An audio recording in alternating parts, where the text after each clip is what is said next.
Inna lillahi wa inna ilaihi raji'un.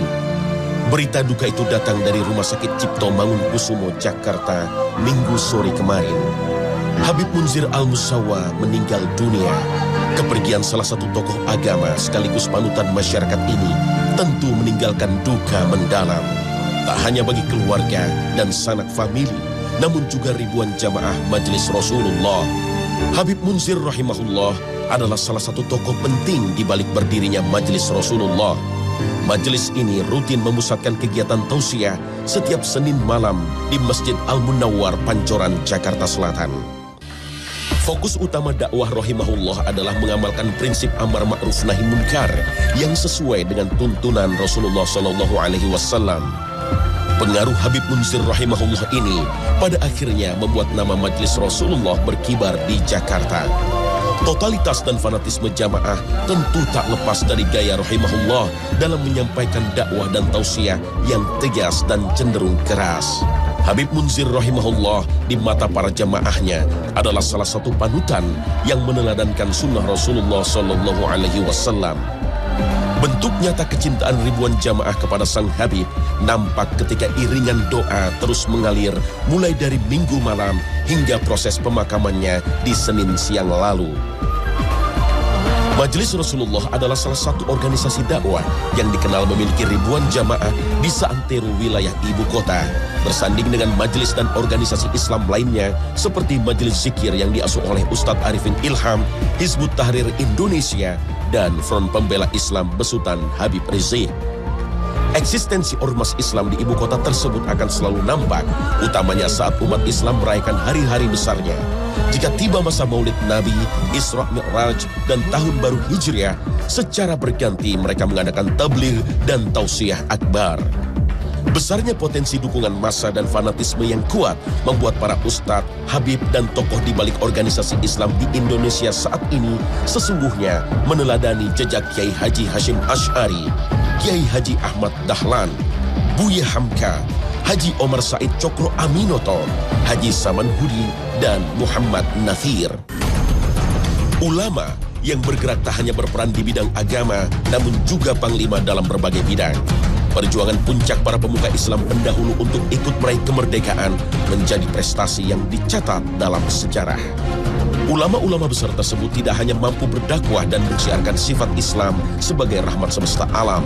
Mereka mewarnai dan diabadikan dalam buku sejarah perjuangan bangsa karena kapabilitas mereka sebagai organisatoris, yaitu pendiri dan tokoh penting di balik organisasi Islam yang berperan penting dalam mengawal perjalanan bangsa Indonesia. Pemirsa, seharusnya Anda mengenal dan mempelajari lebih dalam peran beberapa organisasi Islam dalam sejarah perjuangan bangsa, mulai dari masa kolonialisme Belanda, penjajahan Jepang, awal kemerdekaan, masa Orde Lama dan Baru, hingga ke zaman reformasi. Dan inilah sajian kami hari ini, babak awal kupas tuntas sejarah organisasi Islam di Indonesia.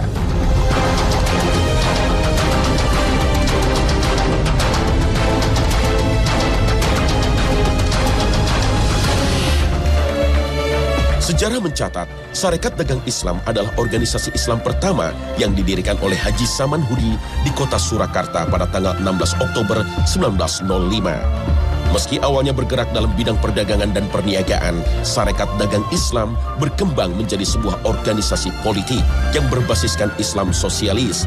Artinya, Sarekat Islam berusaha membagikan secara merata kesejahteraan sosial kepada seluruh rakyat Indonesia tanpa melanggar prinsip syariat Islam. Nahdlatul Ulama atau NU adalah sebuah organisasi massa berbasis Islam yang terbesar di Indonesia. Organisasi yang didirikan antara lain oleh Kiai Haji Hashim Asy'ari, Kiai Haji Wahab Khasbullah, dan Kiai Haji Khalil ini beranggotakan tak kurang dari 30 juta Muslim Indonesia. Mereka inilah yang disebut dengan istilah kaum Nahdiyin. Peran dan kontribusi kaum Nahdiyin sejatinya amat sangat kentara dalam perjalanan Indonesia sebagai sebuah bangsa yang merdeka. Bukti sejarah yang nyata bagaimana fanatisme dan totalitas kaum Nahdiyin dalam mempertahankan kemerdekaan yang baru saja diproklamirkan adalah kegigihan mereka dalam menjalankan resolusi jihad. Pada tanggal 22 Oktober 1945, pimpinan Nahdlatul Ulama termasuk Kiai Haji Hasyim Asy'ari mengeluarkan sebuah resolusi yang menyerukan seluruh santri dan kaum Nahdiyin berada di garis terdepan untuk melawan rombongan pasukan sekutu yang diboncengi tentara Belanda. Resolusi jihad adalah salah satu pilar penting dalam usaha menegakkan negara kesatuan Indonesia yang baru saja diproklamirkan. Nahdlatul Ulama yang diartikan sebagai kebangkitan para ulama adalah sebuah organisasi yang didirikan pada tanggal 16 Rajab 1344 Hijriah atau 31 Januari 1926. Setelah hampir sebulan dasawarsa berdiri, Nahdlatul Ulama mampu menjalankan misinya sebagai organisasi sosial keagamaan. Organisasi yang tak hanya menuntun kaum Nahdiyin menjalankan ibadah dan meraih keutamaan akhirat semata. Dalam konteks sosial, kaum Nahdiyin berkiprah lewat pesantren dan yayasan yang menaungi madrasah dan sekolah umum, mulai dari level pendidikan dasar, menengah, hingga pendidikan tinggi. Peran kaum Nahdiyin dalam pembangunan kesejahteraan sosial juga ditunjukkan dari pembangunan rumah sakit, pusat kajian ekonomi dan pemberdayaan masyarakat, hingga pusat kajian pembangunan pertanian. Kaum Nahdiyin bagi sebagian besar masyarakat Indonesia memang lekat dengan image Islam tradisional. Namun, hal ini bukanlah sebuah stempel yang menunjukkan inferioritas mereka. Tradisional dan kesederhanaan yang tercermin dalam Nahdlatul Ulama justru menjadi lem perekat organisasi ini dengan umat muslim yang secara mayoritas masih berada dalam tatanan kehidupan yang sederhana. Nahdlatul Ulama menjadi besar tidak bisa dipungkiri karena posisi organisasi ini yang meleburkan prinsip ajaran tauhid dengan nilai luhur yang dipegang teguh oleh sebagian besar masyarakat dan menjadi bagian dari budaya. Nahdlatul Ulama memiliki sebuah embrio yang bernama Komite Hijaz. Komite yang diketuai oleh Kiai Haji Wahab Hasbullah ini memiliki misi untuk menyuarakan suara kaum muslim Indonesia yang menolak pembongkaran makam Rasulullah Shallallahu Alaihi Wasallam. Misi utama Komite Hijaz adalah mendesak pemerintahan Arab Saudi yang baru saja terbentuk untuk menghormati hak umat muslim Indonesia yang ingin mendapatkan tambahan nilai spiritualitas saat berkesempatan melihat langsung makam Rasulullah Shallallahu Alaihi Wasallam saat beribadah haji ataupun umroh. Dan seperti yang kita ketahui bersama, Komite Hijaz berhasil menjalankan misinya. Bahkan pada akhirnya, komite ini menjadi pondasi pendirian Nahdlatul Ulama. Prinsip dasar Nahdlatul Ulama, terutama di Tanah Jawa, adalah menjalankan prinsip ibadah sesuai dengan tuntunan Wali Songo. Selain itu, dalam bermazhab, Nahdlatul Ulama mengakui 4 mazhab berdasarkan imam yang 4, yaitu Imam Malik, Imam Hanafi, Imam Syafi'i, dan Imam Hambali.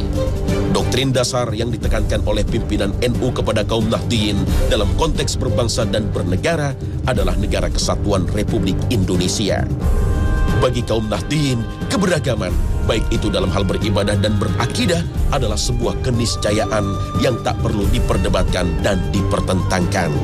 Maka tak mengherankan jika di masa kini banyak sekali tokoh-tokoh NU yang menyuarakan penghargaan atas keberagaman.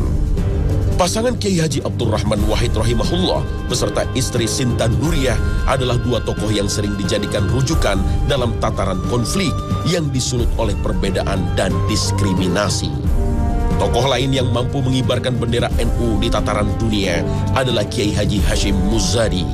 Saat mendapatkan amanah sebagai Ketua Dewan Tanfiz, Kiai Hashim Muzadi memprakarsai Konferensi Ulama Sedunia di tahun 2004. Kaum Nahdiyin yang berjumlah hingga lebih dari 30 juta adalah salah satu lumbung suara khususnya dalam bidang politik.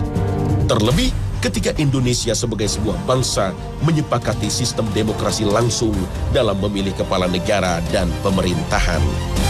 Perkara politik terlebih tataran politik praktis inilah yang seringkali membuat kaum Nahdiyin berada dalam pusaran konflik. Seringkali perbedaan sikap politik di antara elit NU membuat gesekan di level akar rumput.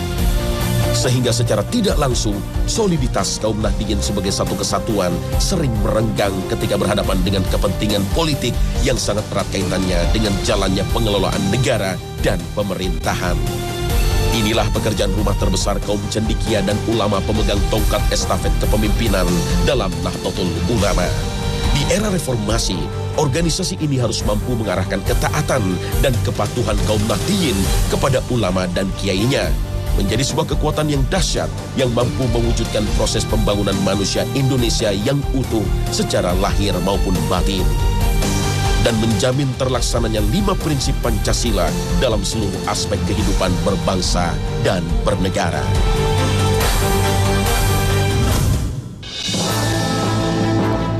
Membicarakan Nahdlatul Ulama dalam tataran sejarah dan sosial keagamaan tak akan lengkap jika tak mengkaji keberadaan Muhammadiyah. Organisasi yang didirikan oleh Kiai Haji Ahmad Dahlan ini cenderung melekat dengan image Muslim Indonesia yang modern. Padahal, secara umur, Muhammadiyah lebih dulu didirikan dibandingkan dengan Nahdlatul Ulama. Kiai Haji Ahmad Dahlan mendirikan Muhammadiyah pada tanggal 18 November 1912. Meski pendiriannya lebih dari 1 abad yang lalu, image kuno tak pernah lekat dengan Muhammadiyah. Hal ini disebabkan oleh doktrin dasar Kiai Haji Ahmad Dahlan dalam berbagai aspek termasuk akidah dan fikih. Berdirinya Muhammadiyah tak bisa dipisahkan dari usaha Kiai Haji Ahmad Dahlan dalam mengoreksi arah kiblat. Padahal di masa itu, Raja Kesultanan Yogyakarta tak hanya menduduki jabatan dalam bidang politik dan pemerintahan saja. Sultan Jogja di masa itu juga menjadi pimpinan agama. Kiai Haji Ahmad Dahlan dengan prinsip dan bekal ilmu agama yang dimilikinya berani melakukan perubahan demi mewujudkan kesempurnaan yang baru. Sebelum mendirikan Muhammadiyah, Kiai Haji Ahmad Dahlan adalah anggota Budi Utomo, sebuah organisasi pergerakan pemuda pertama yang didirikan di Indonesia. Muhammadiyah sebagai sebuah organisasi banyak mengadopsi struktur dalam Budi Utomo, termasuk pembentukan visi dan misi Muhammadiyah dalam memberdayakan umat. Jika Nahdlatul Ulama menjadikan pesantren sebagai basis pendidikan, maka petinggi Muhammadiyah di masa itu mendorong pemerintahan Hindia Belanda untuk mengajarkan ilmu agama Islam di sekolah-sekolah umum dan mendirikan madrasah. Sistem pendidikan Muhammadiyah adalah mengkolaborasikan ilmu agama Islam dengan ilmu pengetahuan alam dan sosial yang berasal dari Barat. Prinsip inilah yang akhirnya melekatkan Muhammadiyah dengan image modern. Peran Muhammadiyah dalam pembangunan manusia Indonesia tampak dari kemegahan universitas dan rumah sakit di bawah afiliasinya. Modernitas Muhammadiyah terasa lebih cocok diikuti oleh kalangan masyarakat yang lebih matang secara intelektualitas. Tokoh Muhammadiyah dalam menjalankan misi dakwahnya lebih banyak berada dalam konteks pemikiran, dan itu dipertahankan hingga saat ini. Dakwah dan pemberdayaan umat oleh pimpinan Muhammadiyah cenderung dilakukan dalam sebuah pertarungan di atas meja diskusi dan jalur hukum dibandingkan dengan aksi massa. Hal ini nampak ketika Ketua Umum Muhammadiyah saat ini, Profesor Din Syamsuddin, menjadi inisiator untuk membubarkan Badan Pelaksana Kegiatan Usaha Hulu Minyak dan Gas Bumi BP Migas. Inilah bentuk nyata usaha Muhammadiyah dalam hal pemberdayaan umat, karena sejatinya kekayaan minyak dan bumi harus dikelola untuk mensejahterakan seluruh bangsa Indonesia, di mana kaum muslim menjadi mayoritas. Dalam bidang akidah dan ritual keagamaan, Muhammadiyah cenderung memisahkan antara ibadah dengan adat dan budaya, sehingga hal ini membuat Muhammadiyah kurang mengakar di level masyarakat, khususnya masyarakat tradisional.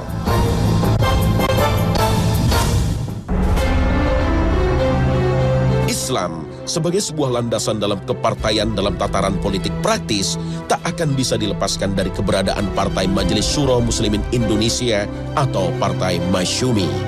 Partai ini didirikan pada tanggal 7 November 1945 di Yogyakarta dan awalnya merupakan payung besar umat Islam Indonesia dalam bidang politik praktis. Melalui Masyumi, Kiai Haji Hashim Asy'ari, Kiai Haji Wahid Hashim, Buya Hamka, dan Muhammad Nathir menyalurkan aspirasi politik. Masyumi di masa awal pembangunan Republik Indonesia adalah corong para ulama untuk menyuarakan pendapat dan pemikirannya. Sayangnya, dominasi Presiden Soekarno di masa Orde Lama mengakhiri kiprah Masyumi sebagai sebuah partai politik. Tepat pada tanggal 13 September 1960, partai ini resmi dibubarkan. Pasca bubarnya Masyumi, salah satu tokohnya yaitu Muhammad Nathir mendirikan Dewan Dakwah Islamiyah Indonesia. Upaya untuk mengkerdilkan organisasi dan partai politik berlandaskan Islam tak hanya terjadi di era pemerintahan Orde Lama. Pemerintahan Soeharto memutuskan untuk melebur 4 partai politik berbasis Islam, yaitu Partai Nahdlatul Ulama, Partai Sarekat Islam Indonesia, Parmusi, dan Perti menjadi Partai Persatuan Pembangunan. Pemilihan umum yang diikuti oleh 2 partai dan 1 golongan karya adalah bentuk prinsip perwakilan rakyat dalam demokrasi di Indonesia yang berlangsung mulai tahun 1973 hingga 1997. Stabilitas politik dan keamanan yang menjadi dasar Soeharto dalam melaksanakan pembangunan seringkali bergesekan dengan aspirasi Muslim Indonesia. Stempel dan cap sebagai golongan kanan seringkali mengganjal para cendekiawan dan intelektual Muslim untuk turut serta menyumbangkan pemikirannya dalam proses pembangunan. Namun, intelektualitas umat Muslim Indonesia memiliki wadah setelah Organisasi Ikatan Cendekiawan Muslim Indonesia atau ICMI didirikan pada tanggal 7 Desember 1990. Kelahiran ICMI tak lepas dari keberadaan Profesor Baharudin Yusuf Habibie. Pria asal Makassar ini adalah salah satu teknokrat sekaligus birokrat yang sedang bersinar dan dekat dengan Presiden Soeharto di masa kejayaan Orde Baru. ICMI dan Profesor Habibie adalah jalan bagi para cendekiawan Muslim untuk menyampaikan masukan dalam pelaksanaan pembangunan. Di masa itu, ICMI adalah sebuah organisasi strategis berbasis Islam yang berfungsi sebagai mitra pemerintah dalam menggariskan peta pembangunan Indonesia.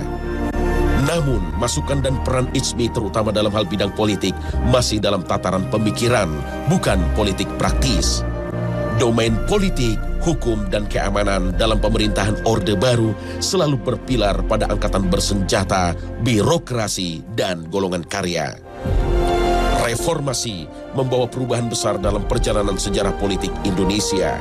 Pemilu 1999 adalah pemilihan umum pertama di mana sebuah partai Islam boleh ikut berlaga untuk merebut suara rakyat.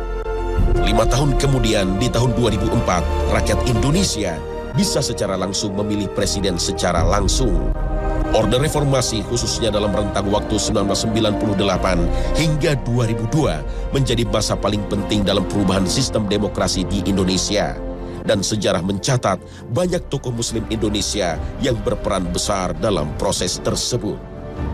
Profesor Amin Rais, Kiai Haji Abdurrahman Wahid, serta Profesor Yusril Ihza Mahendra adalah beberapa tokoh penting yang menggariskan sistem demokrasi langsung dalam proses suksesi kepemimpinan. Dan sistem ini terus berlangsung hingga saat ini. Hizbut Tahrir adalah sebuah organisasi Islam dengan massa besar yang bertujuan untuk mewujudkan sistem khilafah. Dalam sistem ini, cita-cita seluruh umat Muslim di seluruh dunia berada dalam satu pemerintahan yang melepaskan batas teritorial dan kewilayahan. Sebuah negeri yang dipimpin dalam sistem kekhalifahan yang membangkitkan kembali sistem hukum Islam sebagai sebuah pedoman dalam mengatur dan menjalankan kehidupan duniawi. Penerapan hukum Islam dalam prinsip Hizbut Tahrir akan membawa umat Muslim Indonesia dan seluruh dunia menuju pada kesejahteraan tanpa merampas hak kaum non-Muslim. Misi besar Hizbut Tahrir adalah membangkitkan pemerintahan Islam yang diteladankan Rasulullah SAW. Secara garis besar, umat Muslim di Indonesia seringkali harus berbeda pandang dengan sesamanya. Islam di Indonesia dalam berpolitik sejatinya sangat beragam. Sayangnya, banyak sekali kepentingan, khususnya dalam hal perebutan kekuasaan yang menjadikan Islam sebatas pada isu yang mampu menaikkan raihan suara dalam pemilihan umum. Islam dalam tataran politik praktis masih dalam fase basis dukungan, bukannya sebuah pemahaman atas tuntunan ilahi yang mencerahkan kehidupan duniawi. Bukti tiadanya penghayatan individu dan organisasi pada prinsip Islami dalam bertata negara dan memerintah adalah korupsi dan penyalahgunaan wewenang ketika mendapatkan amanah. Rangkaian skandal yang menyelewengkan amanah atas harta, tahta, serta wanita membuktikan prinsip Islam hanyalah tempelan untuk mendapatkan simpati dan suara. Bukannya sebuah prinsip yang mampu menjernihkan sebuah sistem yang keruh oleh karena ketamakan dan kebatilan umat manusia. فاصبر على ما يقولون وسبح بحمد ربك قبل طلوع الشمس وقبل غروبها ومن آناء الليل فسبح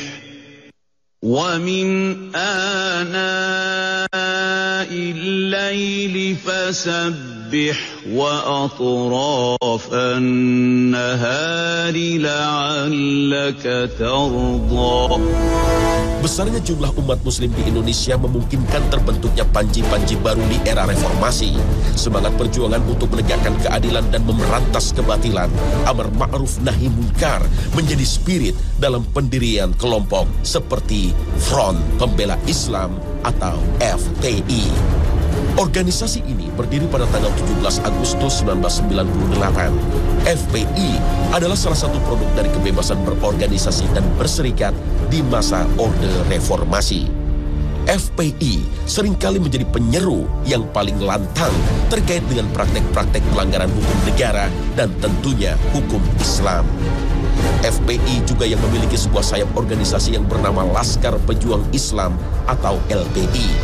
Bentuk nyata keberanian para anggota FPI dan LPI adalah aksi mereka saat membantu pemerintah dalam melakukan evakuasi korban jiwa dalam bencana tsunami di Aceh pada tahun 2004. Dalam tataran ideologi, FPI adalah salah satu ormas yang berteriak paling kencang dalam proses pengembalian teks Pancasila sila pertama sesuai dengan prinsip Piagam Jakarta, yaitu negara berdasarkan ketuhanan yang Maha Esa dengan kewajiban menjalankan syariat Islam bagi pemeluk-pemeluknya. Prinsip penerapan syariat Islam sebagai dasar hukum formal di Indonesia nyata bentuknya ketika organisasi ini rutin melakukan aksi penolakan terhadap budaya asing yang dikhawatirkan dapat menurunkan akhlak Muslim Indonesia. Salah satunya adalah aksi mereka dalam menolak Miss World baru-baru ini. FPI bagi sebagian kalangan memang menjadi wadah untuk menyuarakan suara umat muslim mengenai amar ma'ruf nahi munkar secara tegas dan keras. Semangat amar ma'ruf nahi munkar sejatinya menjadi ruh dari semua organisasi massa dan politik yang berbasis Islam di seluruh dunia. Namun, pelaksanaan ideologi amar ma'ruf nahi munkar di tataran praktis dan implementasi di lapangan seringkali tak sejalan. Bagi kalangan non-muslim, Islam akhirnya identik dengan kekerasan. Inilah problem besar seluruh organisasi Islam di Indonesia. Prinsip Islam dalam tata kehidupan dunia sejatinya tidak ditegakkan dengan label atau azas atas sebuah organisasi atau sistem. Inilah babak awal dari sebuah perjuangan Islam di Indonesia, sebuah babak yang masih harus diuji dalam penegakan amar ma'ruf nahi munkar.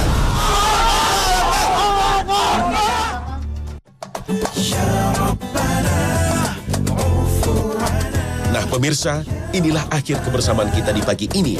Semoga tayangan kami di hari ini mampu menambah wawasan sejarah Anda mengenai organisasi Islam di negeri kita. Akhir kata, wassalamualaikum warahmatullahi wabarakatuh.